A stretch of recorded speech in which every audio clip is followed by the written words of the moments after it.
Tapi sebelum kita memulai pelajaran ini, alangkah baiknya kita berdoa terlebih dahulu. Nah, untuk membacakan doa, Bapak mohon pada Angel Christine untuk memimpin doa. Silakan.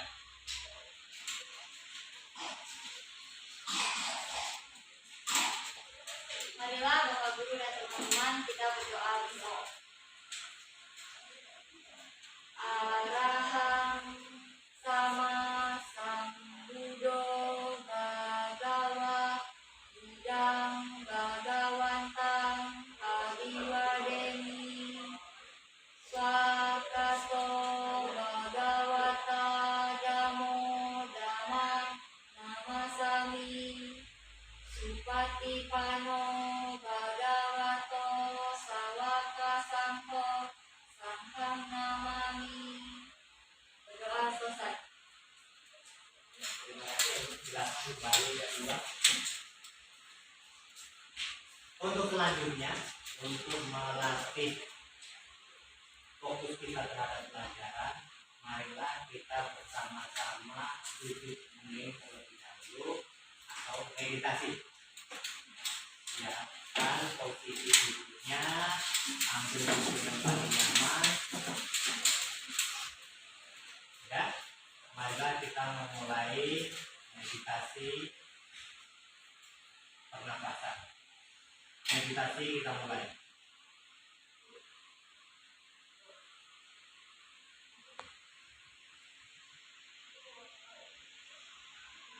Meditasi selesai.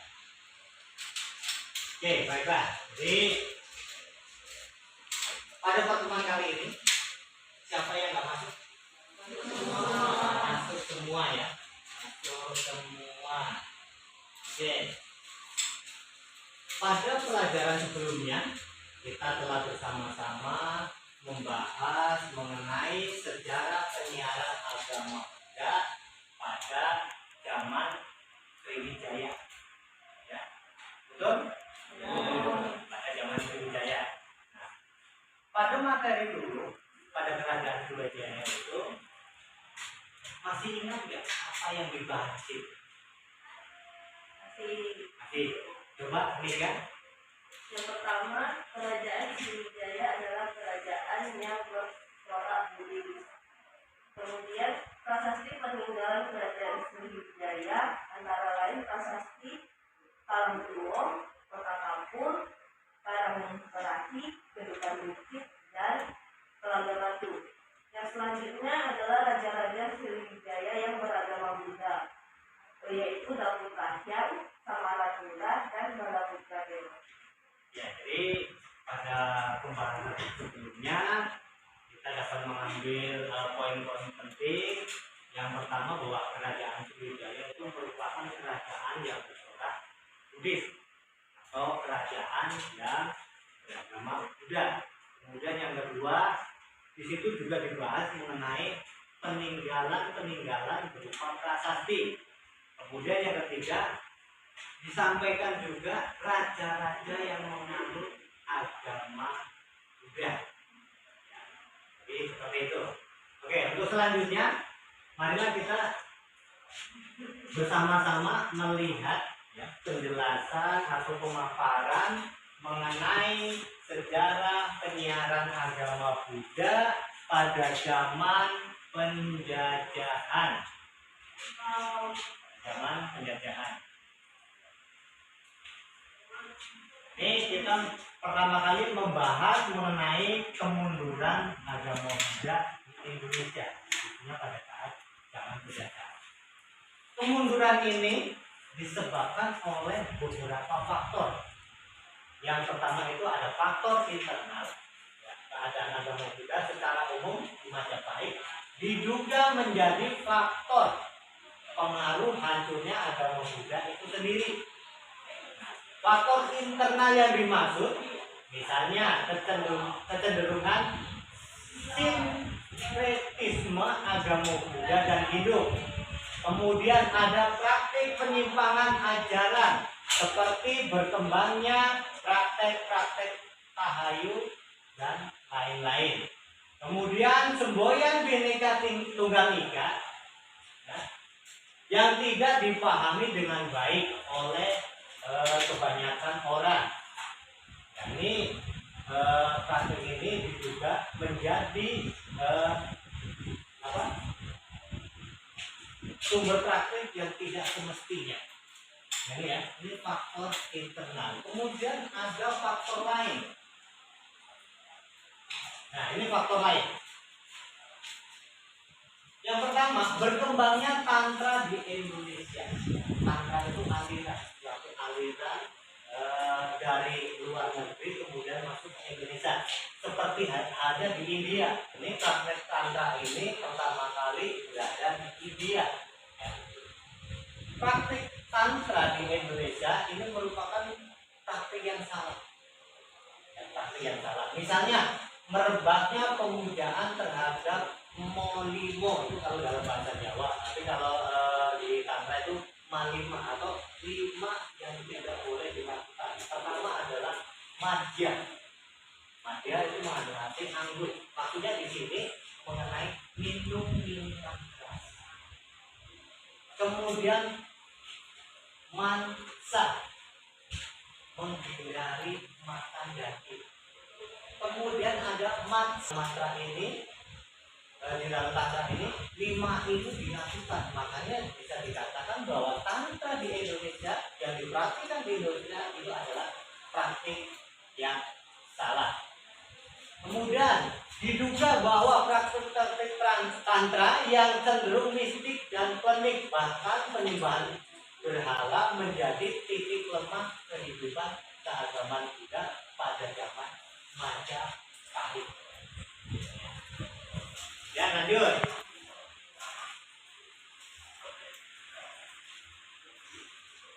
Tokoh kebangkitan agama Buddha pada zaman penjajahan. Ada 2 tokoh. Yang pertama, Kwe Tek Wai. Ini lahir di Bogor, Jawa Barat. Ini orang asli Indonesia. Orang asli Indonesia, lahir di Jawa Barat pada tanggal 31 Juli 1886. Beliau adalah sastrawan Melayu Tionghoa dan tokoh ajaran Tridharma. Ya, Tridharma itu gabungan dari ajaran Buddha, kemudian Konghucu dan Taoisme, yang dikenal dengan nama Sang Kau Hue. Beliau banyak menulis karya sastra, terutama novel dan drama. Kemudian ada kehidupan sosial dan agama masyarakat Tionghoa Peranakan. Ini yang pertama ya, tokoh yang pertama. Kemudian tokoh yang kedua,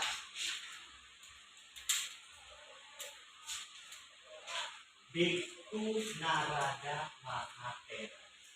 Bhikkhu Narada lahir di tengah-tengah masyarakat Katolik di kota Hena, suatu daerah di pinggiran kota Colombo, Sri Lanka. Jadi Bante atau Bhikkhu Narada Mahathera ini bukan asli Indonesia. Nah, pada waktu kecil bernama Sumanapala, ayahnya bernama Koloni Parera, ibunya bernama Abuli Tade Silva. Ini orang tua Bhikkhu Narada itu sudah ayahnya sudah tetapi jadi Bhikkhu Narada waktu kecil dia masih beragama Katolik. Kemudian setelah dewasa mungkin ada pencerahan, mempelajari agama Buddha dan kemudian memutuskan untuk menjadi Bhikkhu. Setelah menjadi Bhikkhu, Bhikkhu Narada ini melakukan dhamma yatra atau kunjungan ke negara-negara tertentu, salah satunya negara Indonesia. Ketika berada di Indonesia, beliau banyak sekali melakukan kegiatan-kegiatan keagamaan, khususnya agama Buddha Indonesia. Itu ya, ada 2 tokoh pada zaman penjajahan. Ini masa kebangkitan agama Buddha di Indonesia. Kerajaan Majapahit mengalami keruntuhan pada tahun 1478, membawa dampak runtuhnya pilar-pilar kejayaan agama Buddha di Nusantara atau Indonesia. Rakyat yang tetap setia memeluk agama Siwa Buddha mengungsi dan berkumpul di berbagai tempat di Jawa Timur dan Pulau Bali. Namun sebuah literatur kuno mengatakan bahwa agama Buddha di Indonesia akan tertidur dalam 4 zaman dan akan bangkit kembali setelah 500 tahun kemudian semenjak runtuhnya kerajaan Majapahit. Jadi setelah runtuhnya kerajaan Majapahit diramalkan agama Buddha itu akan bangkit kembali. Selanjutnya organisasi Buddhis zaman penjajahan. Ini ada 5 organisasi yang dibentuk, baik itu oleh tokoh pertama, ya. Siapa tokoh pertama? Sangkau. Ya. Ini organisasi pertama Sangkau. Ini mempelopori kebangkitan agama Buddha. Kemudian ada Sangkau Hui, bertujuan mempelajari 3 ajaran. Nah, 3 ajaran itu yang pertama Buddha, kemudian yang kedua Konghucu, yang ketiga Lao Tse.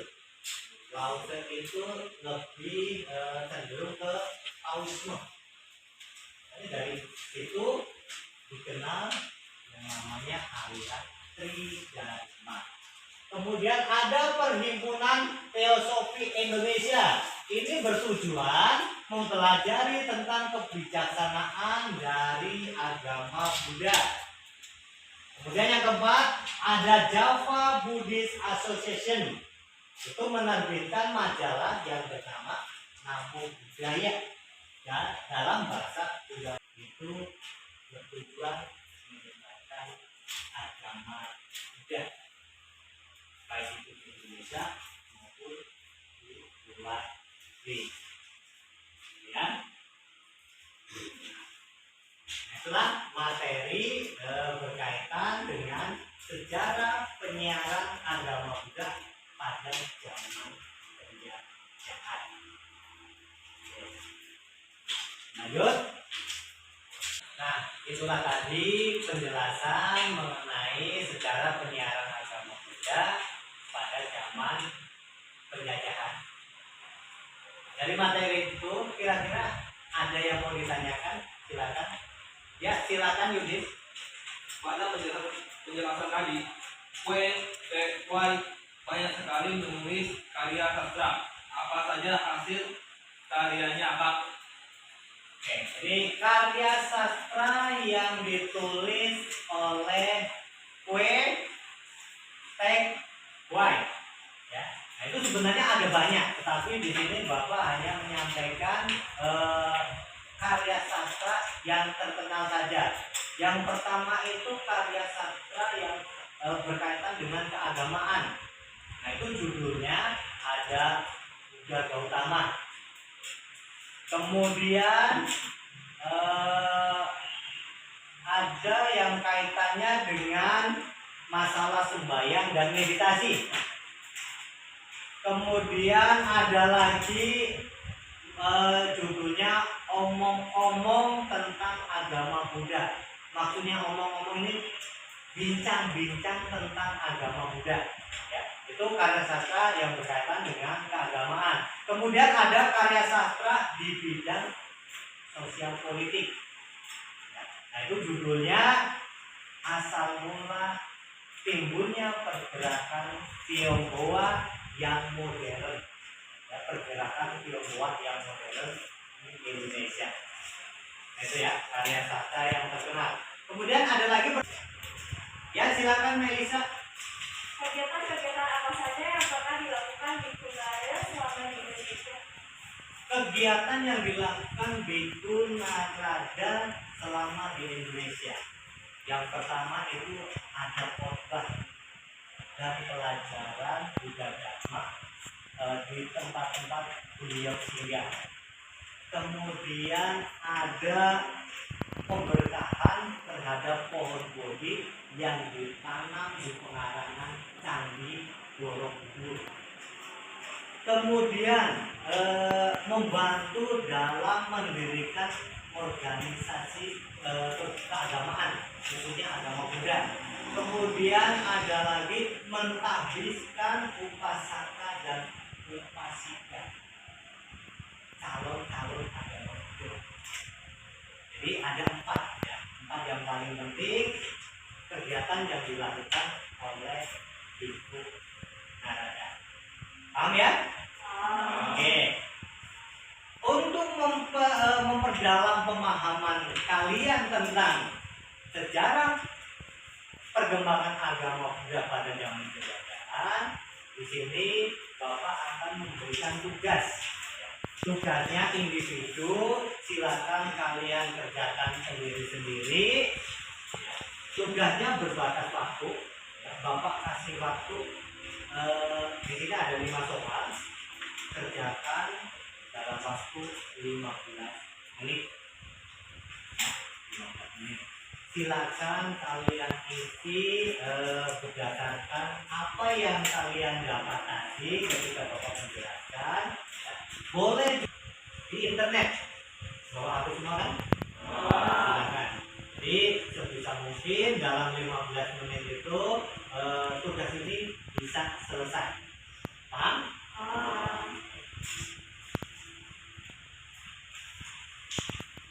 Ingat, jangan nyontek.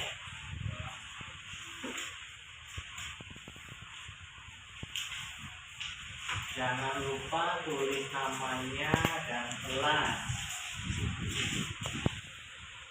Silakan dikerjakan.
Waktunya hampir habis.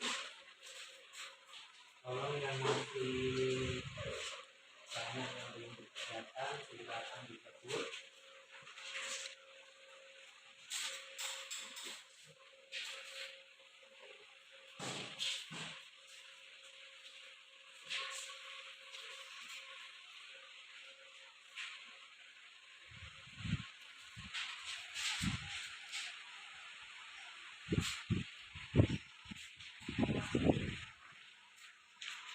Habis. Silakan dikumpulkan. Silakan dikumpulkan tugasnya.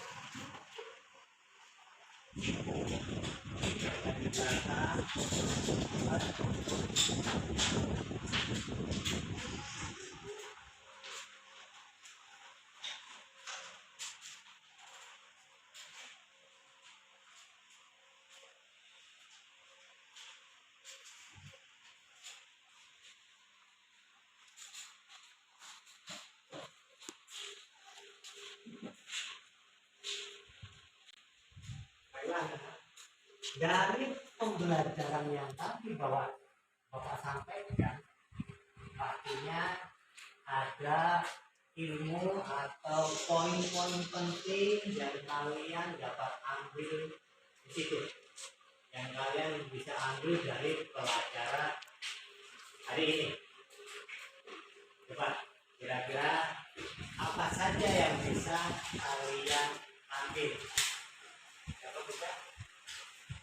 Ya, Terdapat dua tokoh penyiaran agama Buddha zaman penjajahan, yaitu Tek Pai dan Nikum Narada. ada dua tokoh, ya, tokoh penyebar agama Buddha pada zaman penjajahan. Kemudian ada lagi, coba Nanda.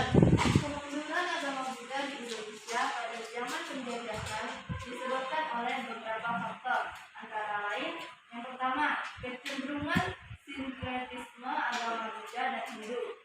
Yang kedua, praktik penyimpangan ajaran seperti berkembangnya praktik-praktik tahayul. Yang ketiga, semboyan Bhinneka Tunggal Ika, Tanhana Dharma Manggala yang tidak dipahami dengan baik oleh kebanyakan orang awam. Yang keempat, praktik-praktik tantra yang cenderung mistik dan klinik, bahkan menyembah berhala. Ya, itu ya poin-poin pentingnya berdasarkan apa yang Bapak sampaikan tadi.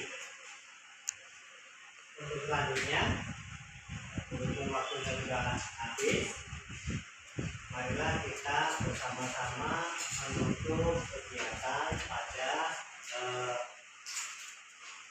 pertemuan kali ini. Tapi sebelum ditutup, ya, Bapak hanya mengingatkan kembali bahwa untuk pertemuan berikutnya kita akan membahas perkembangan agama Buddha setelah kemerdekaan. Tadi kita membahas berkenaan dengan zaman penjajahan. Nanti pertemuan berikutnya berkaitan dengan setelah kemerdekaan. Ya, setelah merdeka, seperti apa perkembangan agama Buddha. Ya.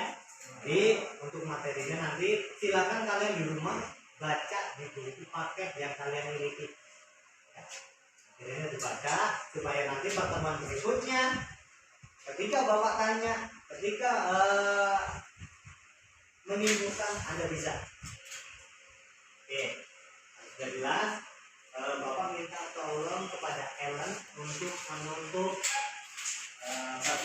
pertemuan kali ini dengan doa.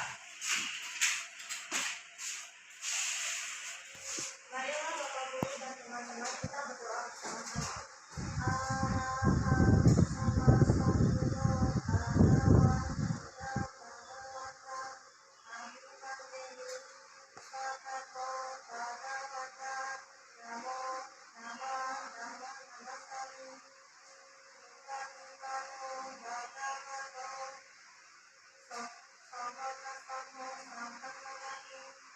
Berdoa selesai.